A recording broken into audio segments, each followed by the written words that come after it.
نماز جمعہ کی صحیح رکعتیں بتا دیں کتنی ہوتی ہیں؟ بعض لوگوں کو بڑی کنفیوژن ہوتی ہے کہ 14 ہیں، 12 ہیں، 2 ہیں، تو کیا اصل حقیقت کیا ہے؟ اسلام اس بارے میں کیا کہتا ہے؟ جمعۃ المبارک کی نماز کے لیے جب ہم آتے ہیں تو جمعۃ المبارک کے خطبہ ہونے سے پہلے 4 رکعت سنت پڑھی جاتی ہے، یہ سنت مؤکدہ ہے۔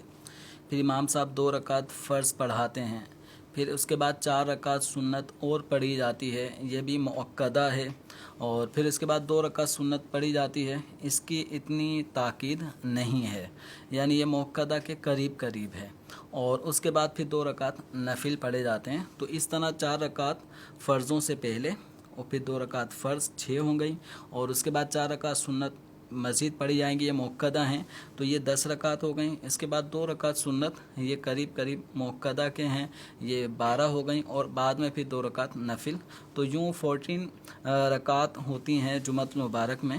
اب یہ بعض لوگوں کو اس طرح کی غلط فہمی ہے کہ جمعہ کے جو 2 فرض ہیں بس وہی جمعہ کے ہوتے ہیں، بقیہ جو سنتیں پہلے یا بعد والی ہوتی ہیں تو وہ ظہر کی ہوتی ہیں۔ تو جمعۃ المبارک کی نماز جب کوئی مسلمان پڑھ رہا ہوتا ہے جس پہ جمعہ فرض ہے، جمعہ کی ادائیگی کے لیے آیا ہے، تو 2 رکعت فرضوں سے پہلے کی 4 رکعت سنتیں، اسی طرح فرضوں کے بعد کی جو سنتیں اور نوافل ہیں، یہ سب کی سب جمعے کی نیت سے ہی پڑھی جائیں گی۔